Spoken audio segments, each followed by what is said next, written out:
આજ રોજ વડવાજડી ગ્રામમાં સ્મશાનની અંદર જયંતભાઈ પંડ્યાએ 1011મો આ પ્રોગ્રામ કરેલો છે અમારે ત્યાં પરિપૂર્ણ અત્યારે સાંજના 12 વાગે।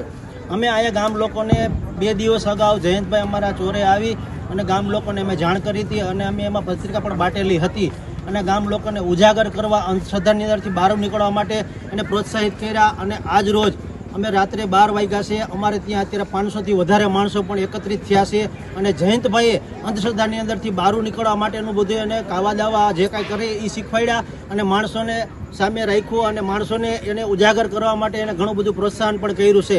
તો આમાંથી બહાર નીકળવાનું કે ખોટા ભૂવા ભારાડીમાં પડવું નહીં। દેશભરમાં કાળી ચૌદસની ભારત જન વિજ્ઞાન જાથાએ શાનદાર ઉજવણી કરી।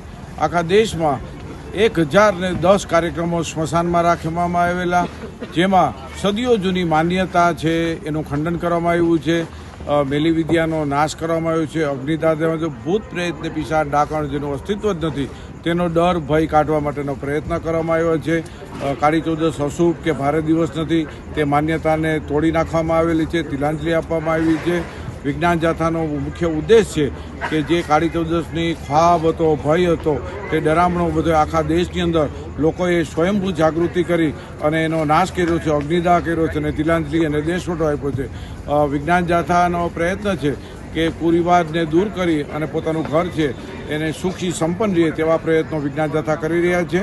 અને આજે વડવાજડી ગામે રાજ્ય કક્ષાનો કાર્યક્રમ કર્યો, તેમાં મેલી વિદ્યાને અગ્નિદાહ આપવામાં આવ્યો, લોકોએ વડા ભજીયા ખાધા, લોકોએ નાસ્તો કર્યો અને લોકોએ નવાંગતું વિચારને અમલીકરણ કરી અને આવનાર પેઢી છે એને ફાયદો થાય એનામાં શપથ લીધા છે।